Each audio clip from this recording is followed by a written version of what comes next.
नमस्कार, बहुत स्वागत है आपका। मैं हूं आपके साथ विवेक शुक्ला और आप देख रहे हैं यूपी मांगे उत्तर। यूपी की बढ़ती हुई आबादी बहुत चिंताजनक है। आबादी बढ़ने से क्या क्या नुकसान होते हैं ये बताने की जरूरत बिल्कुल नहीं है, लेकिन इस बढ़ती हुई आबादी में कई नुकसान के साथ साथ वोट बैंक भी छुपा हुआ है। यूपी सरकार हाल ही में जनसंख्या नियंत्रण नीति का ड्राफ्ट लेकर आई है। इस पर लोगों से राय भी ली जा रही है। इधर नीति पर राजनीति के अलावा धर्मगुरुओं की आपत्ति भी सामने आ रही है। साथ ही अब तो विश्व हिंदू परिषद ने भी वन चाइल्ड पॉलिसी पर सवाल खड़े कर दिए हैं।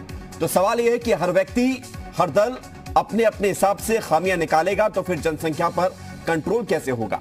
सवाल यह भी है कि इतने विरोध के बीच क्या नीति पर दोबारा विचार करने की जरूरत आज महसूस की जा रही है। आज यही सवाल पूछेंगे यूपी मांगे उत्तर में। पहले आप ये रिपोर्ट देखिए, फिर एक बड़ा पैनल होगा हमारे साथ, चर्चा की शुरुआत करेंगे। फिर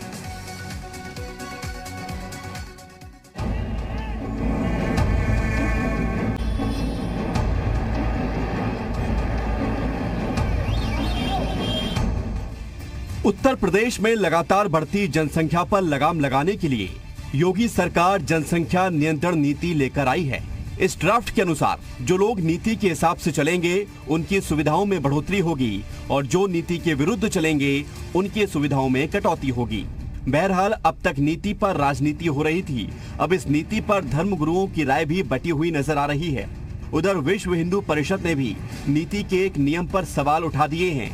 विश्व हिंदू परिषद ने योगी सरकार की नई जनसंख्या नीति में शामिल वन चाइल्ड पॉलिसी पर सवाल खड़े कर दिए हैं। विश्व हिंदू परिषद का तर्क है कि अगर वन चाइल्ड पॉलिसी लाई जाती है तो इससे समाज में आबादी का असंतुलन पैदा होगा। असम, केरल जैसे राज्यों में जनसंख्या के ग्रोथ में असंतुलन देखा गया है। ऐसे में यूपी सरकार को ऐसे फैसले लेने से बचना चाहिए और इस पर एक बार फिर से विचार करने की जरूरत है। उधर जनसंख्या नियंत्रण नीति पर धर्मगुरुओं की राय भी कभी एक तो कभी बटी हुई नजर आ रही है। अखिल भारतीय संत समिति के महामंत्री जितेंद्रानंद सरस्वती ने कहा कि ये हिंदुओं के लिए घातक है। पहले देश में समान नागरिक संहिता लागू होनी चाहिए, तो वहीं दारुल उलूम का तर्क है कि ये पहल मानव अधिकारों के खिलाफ है। ड्राफ्ट की भाषा पर हमें आपत्ति है। जैसे एकल बच्चे को प्रोत्साहन देंगे, अगर वह एकल बच्चा एक्सीडेंट में मौत कर गया तो उसकी संपत्तियों का क्या होगा, कहाँ जाएगी। इसलिए यह कानून घातक हो जाएगा। पॉपुलेशन कंट्रोल एक्ट जिस अंदाज में यहाँ पर इम्प्लीमेंट करने की कोशिश की जा रही है, हम ये समझते हैं कि ये ह्यूमन राइट के अगेंस्ट है। जब से जनसंख्या नीति सामने आई है तब से इस पर राजनीति भी खूब हो रही है। इसके अलावा नीति की टाइमिंग को लेकर भी सवाल और विपक्ष के तर्क भी सामने आ रहे हैं। बसपा सुप्रीमो मायावती ट्वीट करके नीति की टाइमिंग और सरकार की नीयत पर शक कर रही हैं, तो वहीं कांग्रेस सरकार के मंत्रियों से उनके बच्चों की संख्या पूछ रही है। उधर एसपी के सांसद भी अजीबोगरीब बयान दे रहे हैं। पहले एक सूचना देनी चाहिए कि हमारे मंत्रियों के कितने बच्चे हैं, ठीक है ना, हमारे मंत्रियों के कितने बच्चे हैं, उसकी बात करना चाहिए, इससे पहले नहीं करना चाहिए। और ये कहें कि ऑपोजिशन जो है वो आप घोषणा करें कि हमारे कितने बच्चे हैं और हम अपनी घोषणा करेंगे कि हमारे कितने बच्चे हैं, उसके बाद क्या होगा। और ये भी बता दें वैध और अवैध बच्चे हैं, ये भी बता दें। चुनावी प्रोपेगेंडा है ये और चुनावी मामला है ये, तो हर चीज को पॉलिटिकल पॉइंट ऑफ व्यू से देखते हैं। ये सब इलेक्शन स्टंट्स हैं। 4.5 साल से क्या ये समझ में नहीं आया था, इस पर जरूरत पेश आ गई। इलेक्शन सर पे खड़ा है, जनसंख्या का कानून लेके आएंगे, फिर इसको हिंदू मुसलमान में कन्वर्ट करेंगे, उसके बाद ये पॉलिटिकल फायदा उठाने की कोशिश करेंगे। उधर जनसंख्या नीति पर यूपी के डिप्टी सीएम केशव प्रसाद मौर्य का कहना है कि सभी लोग इसका स्वागत कर रहे हैं। जनसंख्या नियंत्रण बहुत जरूरी है। सभी लोग यह जरूर चाहते हैं कि जनसंख्या नीति आनी चाहिए। बढ़ती हुई जनसंख्या और उपलब्ध संसाधन के बीच में अगर असंतुलन होगा तो आने वाले समय में और अनेक प्रकार की कठिनाइयों का सामना करना पड़ेगा। यह एक शानदार नीति है और जनसंख्या को लेकर के और इस नीति को लेकर के उत्तर प्रदेश आगे बढ़ रहा है। कुल मिलाकर समर्थन और विरोध के बीच विधि आयोग ने जनसंख्या नीति पर लोगों से राय मांगी है। अब इस नीति को लेकर राजनीति, चुनावी टाइमिंग और धार्मिक एंगल सब पर बहस हो रही है, लेकिन इन सब से ऊपर उठकर सोचना यह है कि जनसंख्या को नियंत्रण करना कितना जरूरी है। और लगातार उठ रहे विरोध के स्वर से क्या सरकार इस नीति पर दोबारा विचार करेगी? ब्यूरो रिपोर्ट, जी मीडिया। जी हाँ, तो सवाल कई सारे हैं। सवाल यही है कि क्या इस नीति पर दोबारा विचार होना चाहिए? अभी ये नीति लागू नहीं हुई है, लेकिन लागू होने से पहले क्या सरकार को इस पर और मंथन करने की आवश्यकता है? चर्चा की शुरुआत करते हैं। हमारे साथ खास मेहमान जुड़ रहे हैं बीजेपी का पक्ष रखने के लिए। बीजेपी के प्रवक्ता हरीश श्रीवास्तव हमारे साथ जुड़ रहे हैं। समाजवादी पार्टी का पक्ष रखने के लिए अनुराग भदौरिया हमारे साथ जुड़ रहे हैं। बहुत स्वागत आपका अनुराग भदौरिया, हरीश श्रीवास्तव जी। कांग्रेस प्रवक्ता प्रियंका गुप्ता हमारे साथ जुड़ रही है। बहुत स्वागत आपका प्रियंका गुप्ता जी। हाजी हसन, मुस्लिम स्कॉलर हमारे साथ जुड़ रहे हैं। और हमारे साथ उमाकांत शर्मा भी जुड़ रहे हैं, आप आरएसएस समर्थक हैं। आप दोनों का बहुत बहुत स्वागत है। इनके अलावा मुफ्ती अरशद फारूकी दारुल उलूम देवबंद से हमारे साथ जुड़ेंगे कुछ देर में। और स्वामी जितेंद्रानंद सरस्वती, महामंत्री आप अखिल भारतीय संत समिति की, वे भी हमारे साथ जुड़ेंगे। सबसे पहला सवाल हरीश श्रीवास्तव जी आपसे, क्या नीति जल्दबाजी में ला दी गई इसलिए इतना विरोध हो रहा है? आपके अपनी विचारधारा वाले लोग ही अब इस पर आपत्ति उठा रहे हैं कि आपने एकल बच्चे को लेकर जो उसमें प्रावधान किया है, नीति में जो बातें सामने आ रही हैं वो ठीक नहीं है, उससे संतुलन बिगड़ जाएगा आबादी का। तो क्या इस पर दोबारा विचार होना चाहिए हरीश श्रीवास्तव जी? देखिए, अभी तो ये मसौदा सरकार ने रखा है और उस पर सुझाव मांगे हैं। 19 जुलाई तक लोग अपने सुझाव उस पर दर्ज कर सकते हैं। सुझाव आने के बाद सम्यक रूप से सरकार उस पर विचार करेगी और विचार करने के बाद वो नीति का लाएगी। जनसंख्या विस्फोट एक बड़ी समस्या है। धरती सीमित है, संसाधन सीमित हैं, जल सीमित है और देश में ही नहीं पूरी दुनिया में जहाँ जहाँ जनसंख्या विस्फोट है, वो ईरान हो तो आप देखिए कि इस्लामिक कंट्री है ईरान और 1990 से लेकर के वहाँ जनसंख्या नियंत्रण पर प्रभावी काम कर रहे हैं। ब्रिटेन हो, चाइना हो, तो इसकी ज़रूरत तो एक लंबे अरसे से पूरा देश महसूस कर रहा है। और जो लोग भी इसको सवाल उठा रहे हैं या जो लोग उसको वोट की राजनीति से जोड़ रहे हैं, मुझे नहीं लगता, मुझे तो बड़ा हास्यास्पद लगता है कि जो नीति देश के विकास के लिए जरूरी, प्रदेश के विकास के लिए जरूरी, उसको लेकर के जिस तरह की बातें कही जाती हैं वो मायावती जी ये बोल रही हैं हरीश जी कि अगर आप 4.5 साल पहले इस नीति पर काम कर रहे होते तो अब तक तो उसके परिणाम दिखने शुरू हो जाते। नहीं, देखिए, इन सब 4 साल पहले आया कोई अच्छा कार्य हो, वो पहले हुआ हो या अब हुआ हो, तो अच्छे कार्य का तो हमेशा स्वागत करना चाहिए। एक सरकार की अच्छी पहल है, सबको स्वागत करना चाहिए।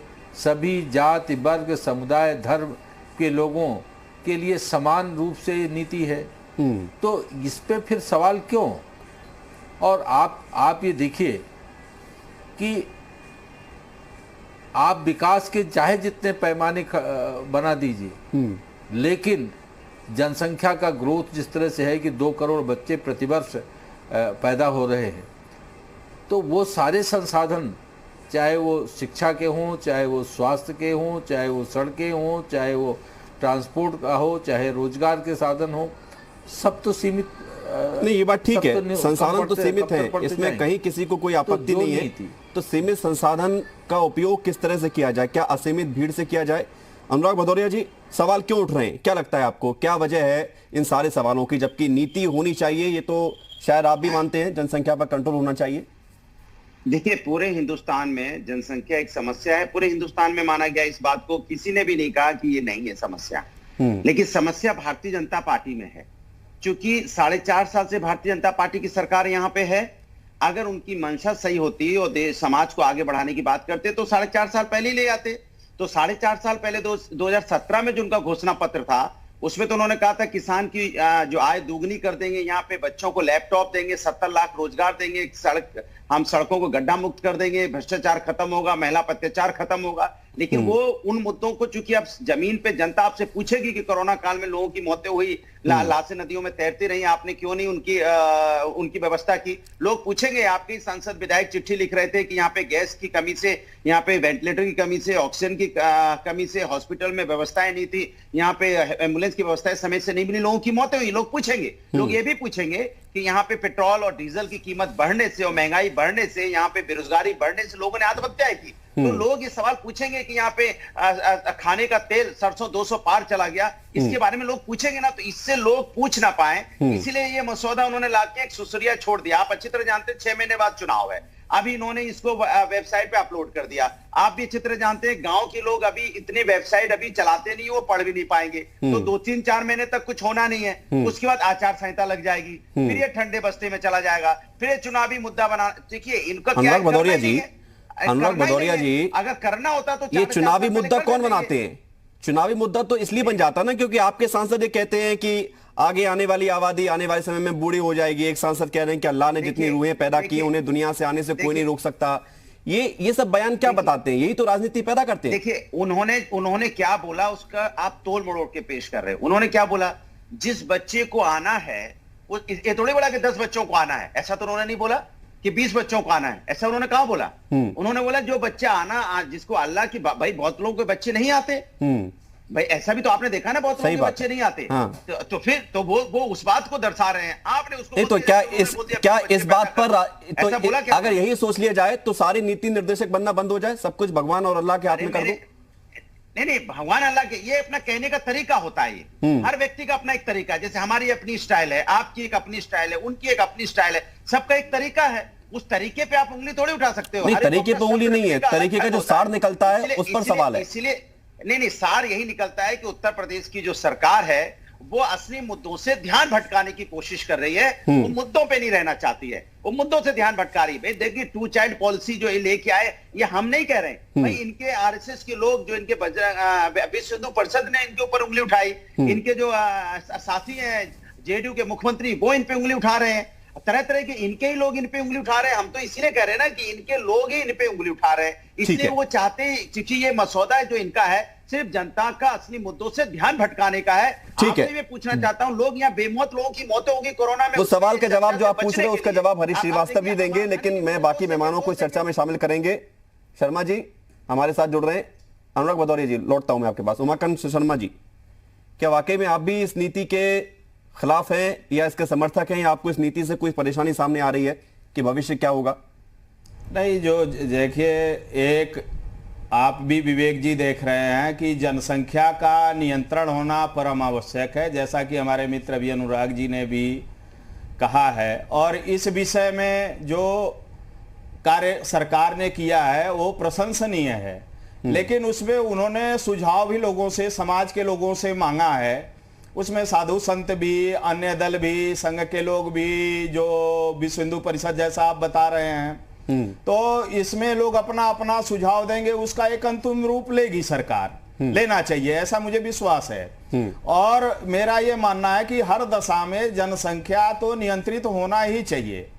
जहां तक रही बात राजनीतिक दलों का, उनको भी अच्छे कामों में सहयोग करना चाहिए, और यह तभी सफल होगा जबकि पूरा समाज जनसंख्या नियंत्रित हो। और उनको जो है राजनीतिक दलों को भी इसमें सहयोग करना चाहिए, और ये अच्छा काम है, ये होना चाहिए। ठीक है, धन्यवाद। हमारे साथ स्वामी जितेंद्रानंद सरस्वती जी जुड़ गए हैं। आप महामंत्री अखिल भारतीय संत समिति की, बहुत स्वागत आपका स्वामी जी। सवाल यह है कि नई नीति, आपने कहा है कि नई नीति से फायदा कम नुकसान ज्यादा है हिंदुओं को, क्यों ऐसा लग रहा है?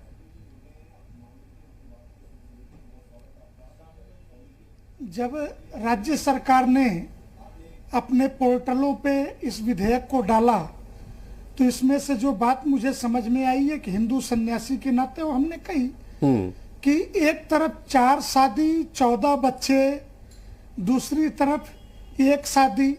विश्व हिंदू परिषद ने किस बिंदु पे विरोध किया? ये कि जो एक संतान को प्रोत्साहन देने की बात आई, इससे आगे चल करके जो हमारी विविधता है इसको नुकसान पहुंच जाएगा। 2 संतान तक तो बात समझ में आती थी, फिर हमने जो बात कही है वो स्पष्ट है कि समान नागरिक संहिता के बिना धर्म के आधार पे किसी को 4 विवाह की छूट हो, हर विवाह से 2 औलाद पैदा हो, एक पिता से 8 संतान।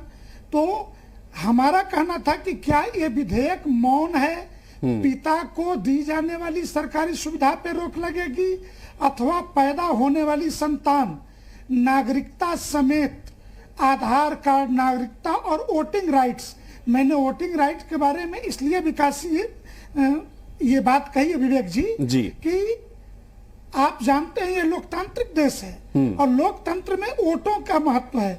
अगर कोई एक व्यक्ति बलिदान दे करके अपना बलिदान इन द सेंस कि वो 10 बच्चे पैदा कर दे, तो उसने अपना बलिदान किया और 10 औलाद पैदा किया।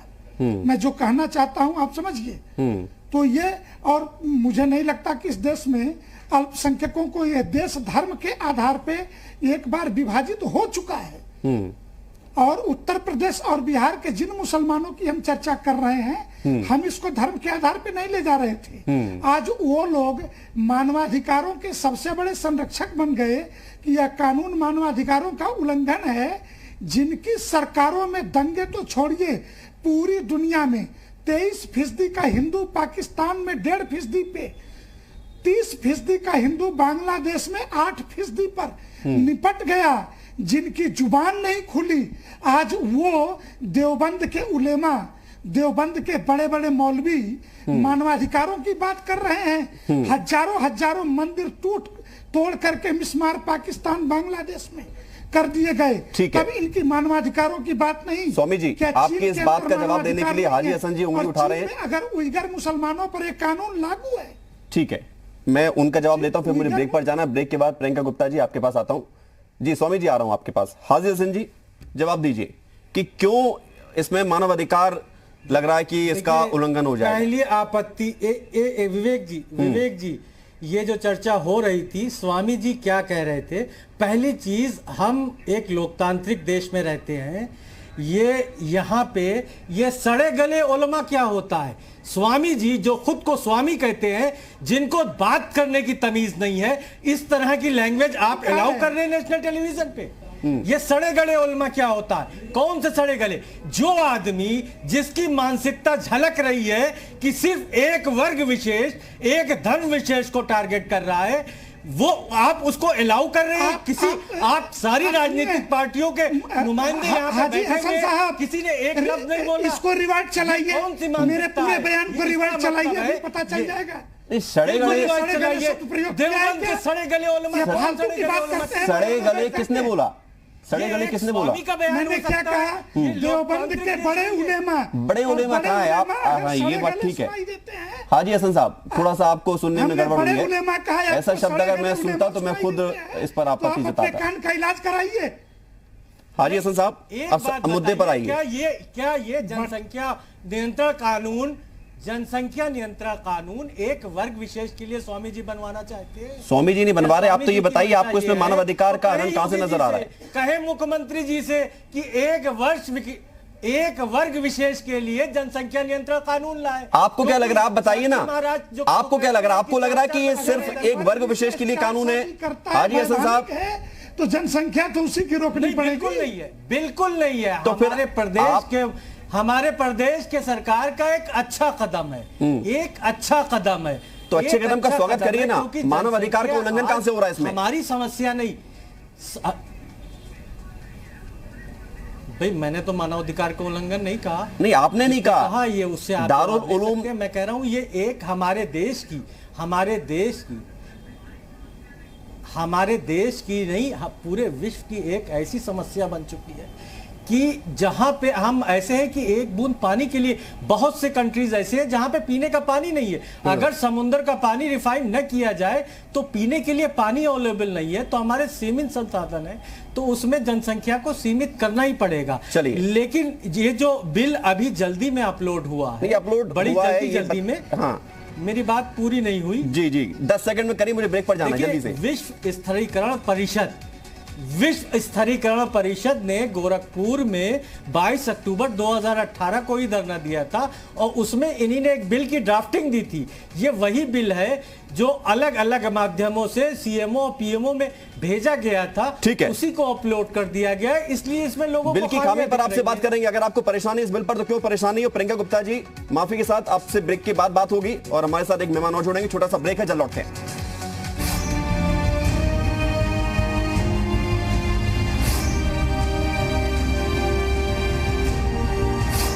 ब्रेक के बाद एक बार फिर से आपका बहुत स्वागत है और लगातार हम चर्चा कर रहे हैं नई जनसंख्या नीति पर। इसको लेकर तमाम विरोध के स्वर भी हैं, समर्थन के भी स्वर हैं, अपने अपने तर्क हैं, अपने अपने कुतर्क भी सामने आ रहे हैं। लेकिन इन सबसे ऊपर उठकर जनसंख्या पर यदि लगाम लगानी है तो क्या इस नीति से काम चल जाएगा या फिर इस पर दोबारा से विचार करने की जरूरत है। एक बड़ा पैनल हमारे साथ जुड़ा हुआ है, चर्चा हम लगातार कर रहे हैं। प्रियंका गुप्ता जी, अब आपकी बारी। आपसे मेरा सवाल है कि मुद्दों को राजनीतिक कौन बनाता है? मुद्दों को राजनीतिक बनाते हैं राजनीतिक दल। जनसंख्या नीति पर काम होना चाहिए, ये सभी कह रहे हैं, आप भी कहेंगे और सभी लोग कह रहे हैं, लेकिन फिर आपके नेताओं के द्वारा जो बयानबाजी होती है उस पर राजनीति होती है। सलमान खुर्शीद जी कह रहे हैं कि पहले मंत्रियों को बताना चाहिए कि उनके कितने बच्चे हैं। ये क्या है? ये फिजूल की बातें, इनसे क्या हासिल होगा? विवेक जी, मैं ये जरूर कहूंगी कि जो जनसंख्या का मुद्दा है ये वाकई में बहुत ही गंभीर मुद्दा है और बिल्कुल जनसंख्या कम होनी चाहिए। पर सरकार की मंशा पर मैं हमेशा जो एक प्रश्न चिन्ह उठता है वो ये उठता है कि सरकार ने अब तक जनसंख्या को लेकर क्या किया। आप बताइए, किस किस पेट्रोल पंप पर उन्होंने ये लगाया कि 2 बच्चे ही अच्छे, या उन्होंने किसी तरह का कोई प्रमोशन किया? आज आप देखिए, करोड़ों रुपया खर्च करके वो सिर्फ इस बात का प्रमोशन कर रहे हैं कि आपको वैक्सीन फ्री मिल रही है। आप ये देखिए कि जनसंख्या का मुद्दा अंक गणित का मुद्दा नहीं है, ये समाजशास्त्र का मुद्दा है और ये मनोविज्ञान का मुद्दा है। आप चीन की फांसीवादी नीति नहीं अपना सकते इसके लिए कि आपको 2 बच्चे करिए तभी आपको सरकारी नौकरी मिलेगी और अगर आप ज्यादा करेंगे तो आपको सरकारी नौकरी नहीं मिलेगी। और मानो ऐसा लग रहा है कि अभी तो आप जो है बुला बुला के सरकारी नौकरियां दे रहे हैं और तब भी आप 2 बच्चों को बुला बुला के सरकारी नौकरियां घर से बुला कर देंगे। तो वाकई में सरकार की मंशा देखिए। और देखिए, हमारे प्रधानमंत्री जब रैली में जाते हैं तो कहते हैं कि वाह, इतनी भीड़ देख के मैं तो गदगद हो गया। उन्हें तो यह सोचना चाहिए कि इतनी भीड़ की शिक्षा, स्वास्थ्य और रोजगार की व्यवस्था कैसे करूंगा मैं। तब उन्होंने ये सब प्रश्न क्यों नहीं उठाया कि इतनी भीड़ हमारी रैलियों में आ रही है, इनकी कैसे जिम्मेदारी मैं उठा पाऊंगा। उनके बारे में एक बार भी सोचा उन्होंने? तब तो वो खुश हो रहे थे। तो सरकार की मंशा पे प्रश्न चिन्ह उठेंगे। आप ये बताइए, आपने कितने प्रोग्राम चलाए, कितनी बसों पर लिखवाया, कितनी सूचना विभाग ने अखबार में ऐड दिए, कितने आपने जो है प्रोत्साहन दिए कि आप नसबंदी के लिए प्रोत्साहन दिया हो कि भूमि की इन किसान को भूमि दे दी हो। आप देखिए कि आपने कितने एजुकेशन प्रोग्राम चलाए, कितनी महिलाओं को शिक्षा की बात करी। आप कह रहे हैं कि ठीक है आप 2 बच्चे करिए या 1 बच्चा करिए, आप तो रेशियो ही खराब कर देंगे, आप अनुपात खराब कर देंगे। अगर इसमें बहुत टेक्निकली आप जाएंगे तो आपको देखना पड़ेगा कि हमारे देश की एक मेंटालिटी है, वहां सबको लड़का चाहिए होता है, लड़की नहीं चाहिए होती है। और इन सारी चीजों को ध्यान रख के कि कहीं ऐसा ना हो कि ये अनुपात जनसंख्या का बिगड़ जाए। प्रियंका रावत जी, अब वो स्थिति ठीक होती हुई नजर आ रही है प्रियंका गुप्ता जी कि जो मेंटलिटी का जिसका जिक्र आप कर रहे हैं ये बहुत बड़ा कारण रहा है, जिसको जाने अनजाने एक बहुत बड़े वजह भी माना जाता है कि लड़के की चाहत में जनसंख्या बढ़ती है, परिवार बढ़ता है। लेकिन इस पर लोगों की सोच में तो सुधार आया है, चाहे वो हालातों की वजह से आया हो या मजबूरियों की वजह से आया हो। लेकिन इस पर लोगों की सोच में तो सुधार आया है, चाहे वो हालातों की वजह से आया हो या मजबूरियों की वजह से आया हो। आपने कहा कि सरकारें प्लान नहीं करती हैं, प्रोत्साहन नहीं करती हैं। अब सरकार यदि नीति बना रही है तो उस पर सवाल खड़े कर रही है। नहीं, सरकार नीति बना रही है तो सरकार नीति बनाए, लेकिन उसके लिए काम करना होगा ना। आप 4.5 साल जो है आपकी उत्तर प्रदेश में सरकार है, 7 साल आपकी जो है केंद्र में सरकार है, तो आप बताइए ना कि आपकी क्या प्लानिंग थी। इस समय तक आप क्यों नहीं कोई प्लानिंग कर पाए ताकि जनता के अंदर एक मैसेज जाता कि नहीं, 2 बच्चों का ये एक जो इंप्रेशन होता है जब आदमी पेट्रोल पंप पे पेट्रोल भरवा रहा है तो वो देख रहा है, जब वो गाड़ी में चल रहा है, बस में चल रहा है तो वो देख रहा है। इन चीजों का इंप्रेशन सबकॉन्शियस माइंड में जाता है। तो ऐसी कोई एक्टिविटी आपने क्यों नहीं स्टार्ट करी पहले दिन से? हरीश श्रीवास्तव भी जवाब दीजिए, इतना ही गंभीर आपके लिए जवाब इसके साथ हरीश श्रीवास्तव भी ये भी दीजिए जो स्वामी जी मांग कर रहे हैं, स्वामी जितेंद्रानंद सरस्वती जी, कि सबसे पहले यूनिफॉर्म सिविल कोड लागू करिए, सभी के लिए कानून एक हो, उसके बाद फिर आप नीति लेकर आइए। इस पर विचार करेंगे आप?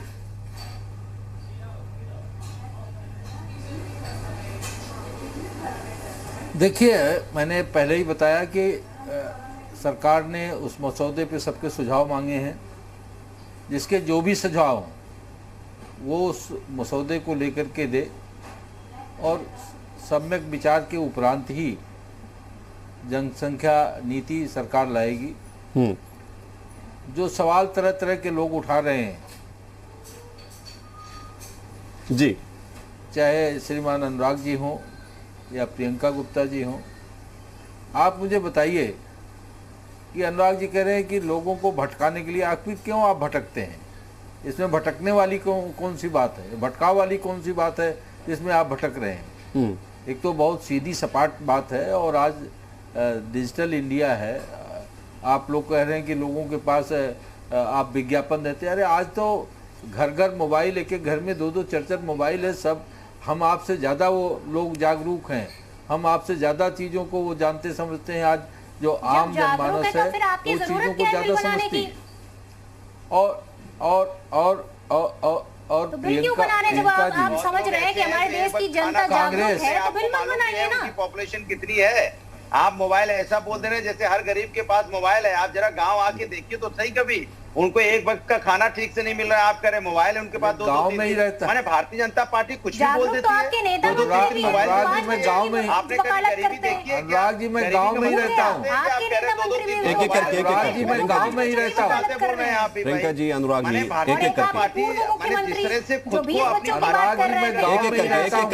एक एक करके जरा गाँव में जाकर के देख लीजिए शहर, अनुराग जी, प्रियंका जी, एक एक करके तो आपको मालूम पड़ जाएगा। घर घर मोबाइल। हरीश श्रीवास्तव जी, हरीश श्रीवास्तव जी, अरे हम तो गाँव ही रह रहे थे। हरीश श्रीवास्तव जी, देखिए, राजनीतिक दल सवाल उठाते हैं किसी बात को लेकर, आप उसका जवाब दीजिए। लेकिन जब सवाल आपकी कथित समान विचारधारा वाले लोग उठाते हैं तो उसको एक अलग नजरिए से देखा जाएगा।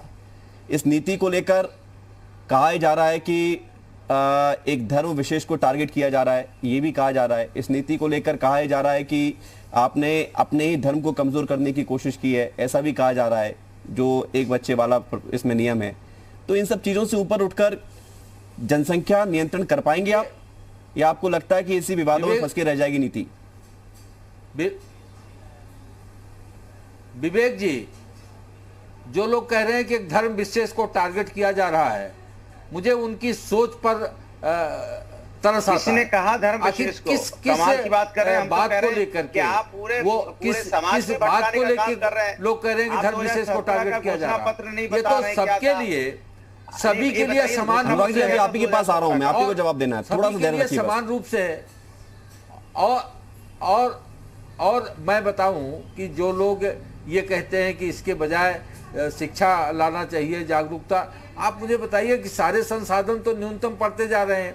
केरल में लिटरेसी रेट सबसे ज्यादा है, और केरल का जो आप पूरे देश का जो जनसंख्या ग्रोथ है उसको उठा करके देखिए तो 2020 में सबसे ज्यादा केरल का है।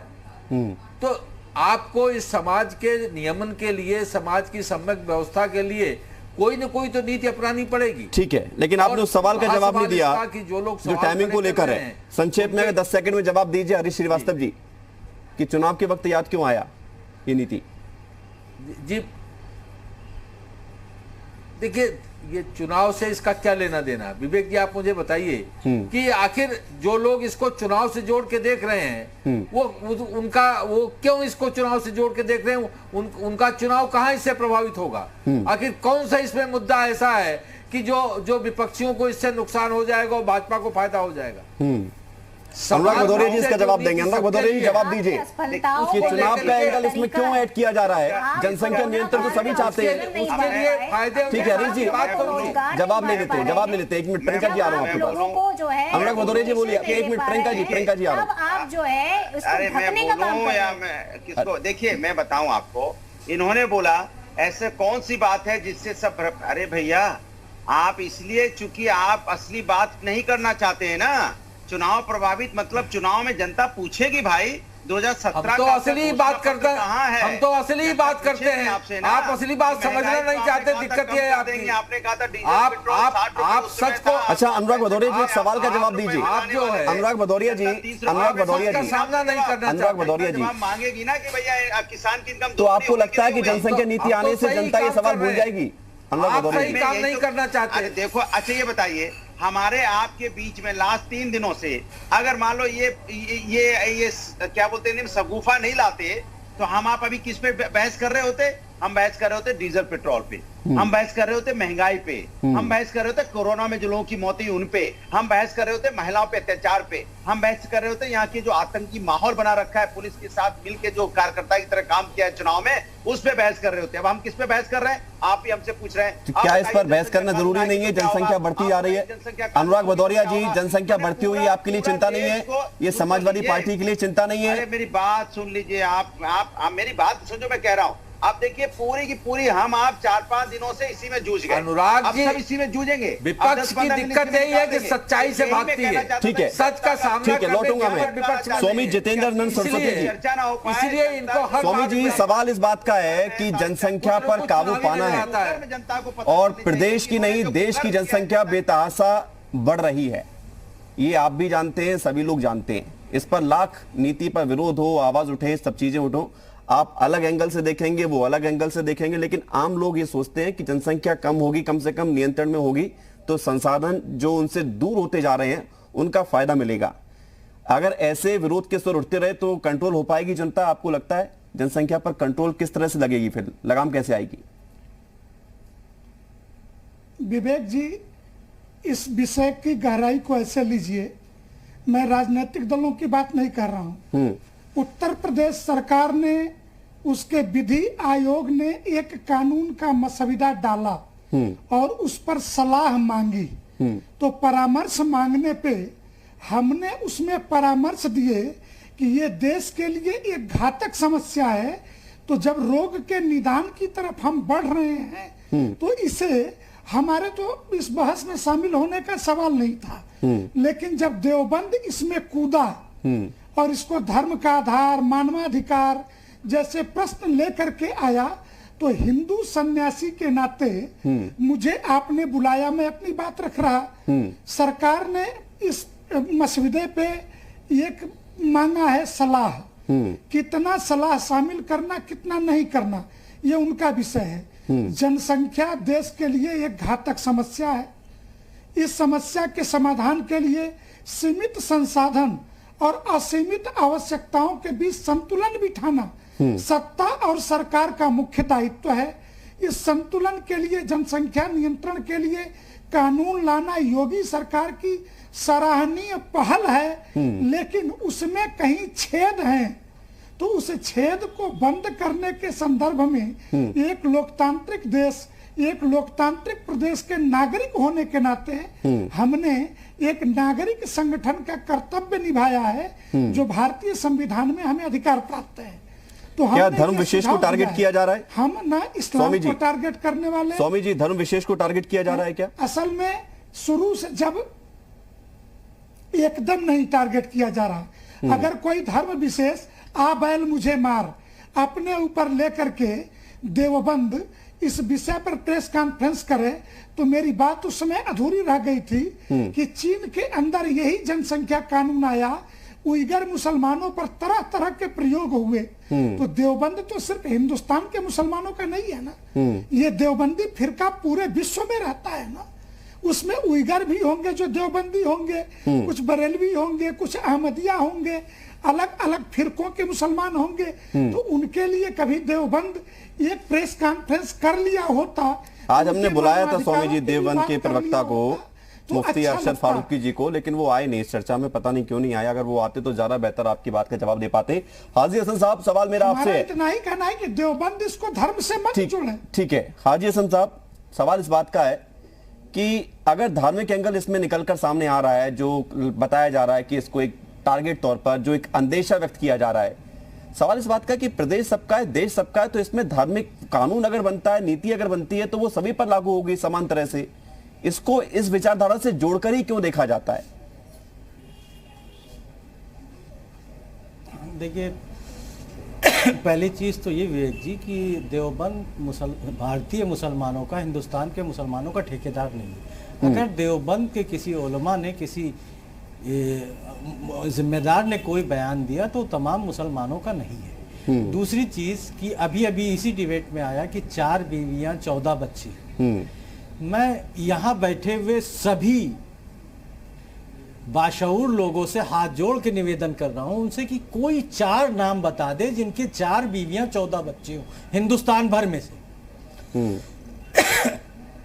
तो अगर ये नाम बता देते हैं तो मैं मानता हूं और वो करता हूं। अगर नहीं बताते तो ये बताएं कि क्यों नफरत फैला रहे, क्या वजह है। अरे सरकार एक कानून ला रही है, सबकी भलाई के लिए है, तो उसमें 4 बीवियां 14 बच्चे, कोई 5 नाम बता दे कि ये फला फला अलग अलग प्रदेश अलग अलग जगह के लोग हैं और इनके बड़े बड़े फॉलोअर हैं, बड़ी बड़ी पार्टियों के लीडर हैं और बड़े बड़े महात्मा और संत लोग हैं। ये बता दे कि 4 आदमी हिंदुस्तान भर से ऐसे हैं कि 4 बीवियां 14 बच्चे हैं। क्यों झूठ बोल रहे हैं भाई? जनसंख्या एक जबरदस्त समस्या बन चुकी है हमारे सामने। पानी का लेवल बहुत नीचे रसातल में जा रहा है। जो बात आप समझ रहे हो, आप मुस्लिम स्कॉलर हो, आप पढ़े लिखे हो, जो बात आप समझ रहे हो वो क्यों नहीं समझते जो धर्म के ठेकेदार बनते हैं, जो धर्मगुरु हैं, वो क्यों नहीं समझते हैं? वो देवबंद के प्रवक्ता क्यों नहीं समझते हैं? वो क्यों जहर घोलने का काम करते हैं? भाई ये जवाब उनसे लिया जाए। ये पता नहीं किस थाली के चट्टे बट्टे हैं कि जब जब राष्ट्र की बात आती है तो ये अलग चले जाते हैं। ये क्यों जाते हैं? ये इनसे उसकी वजाहत की जाए कि आप किस बिना पे कह रहे हैं। ठीक है कि हिंदुस्तान के कॉन्स्टिट्यूशन ने कुछ अधिकार हमें दिए हैं, अगर उनका उल्लंघन हो रहा है वो भी सलाह दे रहे हैं सरकार को, वो भी सलाह दे रहे हैं कि यहाँ पे हमारे मानव अधिकार का उल्लंघन हो रहा है, इसको भी ध्यान में रखा जाए, तो सलाह ही दे रहे हैं। क्यों उनको एक विलन की तरह से एक नेगेटिव रोल में उनको प्लांट कर दिया जाता है? इससे साफ साफ जाहिर होता है उसमें कि चुनावी हालात ये भी कह रहे हैं चुनाव में हम जाने जो बच्चे पैदा हो जाएंगे वो क्या सोचेंगे बड़े होकर के उनके माता पिता से वो सरकारी सुविधाएं छीन ली क्योंकि वो संख्या से ज्यादा हो गए। ये हाइपोथेटिकल बातें जब आएंगी सामने तो सवाल तो उठते हैं ना हाजी साहब। भाई जब जैसे कि अभी एक और पॉइंट आया कि एक बच्चा पैदा करेंगे और अगर उसका एक्सीडेंट हो गया, उसकी मृत्यु हो गई तो भाई अगर जिनके 10 बच्चे होते हैं उनकी मृत्यु हो जाती है तो क्या होगा? ठीक है उनकी स्वामी जी 10 सेकंड में आप जवाब दीजिए, 20 सेकंड में, उसके बाद फिर मैं एक आखिरी कमेंट लूंगा शर्मा जी से।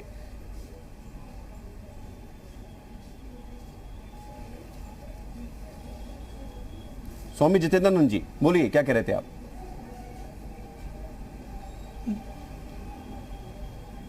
मैं कह रहा था ऐसी मैं सूची, एक दिन का वक्त दीजिए, मैं आपके चैनल को 100 लोगों की सूची भेज दूंगा जिनकी 3 से 4 बीबियां हैं। महाराज जी हम चैनल नहीं, हम नहीं मांग रहे हैं, जो मांग रहे हैं आप उनको भेजिएगा साहब, आप उनसे हम बात करा देंगे, नंबर दे देंगे। अगर आपको उनको सूची देनी है तो उनका भी अगर भ्रम है तो वो दूर हो जाएगा और आपका भी तथ्य सामने आ जाएंगे। उमाकांत शर्मा जी आखिरी सवाल मेरा आपसे रहेगा जी। उमाकांत शर्मा जी आप आरएसएस समर्थक हैं, विश्व हिंदू परिषद की जो बात सामने आई है, जो केरल और असम का उसमें आंकड़ा प्रस्तुत किया गया है, जो फर्टिलिटी रेट का जिक्र किया गया है, क्या इस आधार पर इस नीति का विरोध ठीक है? देखिए जो नीति है अभी तो लागू हुई नहीं है, अभी तो एक उत्तर प्रदेश सरकार के द्वारा एक सबसे समर्थन एक नीति, एक जनसंख्या को रोकने की बात है कि जनसंख्या विस्फोट हो रहा है और इसको किसी दिशा में रोके जाना चाहिए। उत्तर प्रदेश सरकार ने एक पहल किया है। अभी कोई ऐसा कानून कोई अंतिम रूप में नहीं है, उसमें हमारे साधु संत भी अन्य लोग भी तरह तरह के अपने राय दे रहे हैं, तो उसकी चर्चा, जो चीज अभी लागू नहीं हुई है उसकी बात तो ज्यादा करना उचित नहीं रहेगा। हाँ, इतना हम जरूर देखेंगे कि जनसंख्या का विस्फोट है और इसको रोका जाना चाहिए और समाज के सभी लोगों को, सभी वर्गों को, समाज के सभी प्रकार के लोगों की जनसंख्या नियंत्रित होनी चाहिए। इस पे सरकार को इसका ठीक है। बहुत बहुत धन्यवाद आप सभी का हमारे साथ जुड़ने के लिए। और आप सभी लोग सोच एक ही रखते हैं कि जनसंख्या पर काबू होना चाहिए, लेकिन उस सोच के पीछे फिर संशय भी नजर आता है। तो एक काम हो सकता है, या तो आप इस पर पूरा यकीन रखिए कि जनसंख्या पर काबू होना चाहिए, फिर आप ना वोट बैंक देखिए, ना उसमें टाइमिंग एंगल देखिए, ना धार्मिक एंगल देखिए, आप कहिए आगे बढ़कर कि जनसंख्या पर काबू होना चाहिए, नियंत्रण लगना चाहिए। या फिर इसमें अगर राजनीति ही होनी है, हर मुद्दों पर राजनीति होती है, तो फिर मुद्दे बड़े बनते हैं और फिर जो नीति, जो सोच के साथ लाई जाती है उस पर प्रभाव पड़ता है। छोटा सा ब्रेक है, यूपी मांगे उत्तर में आज इतना ही।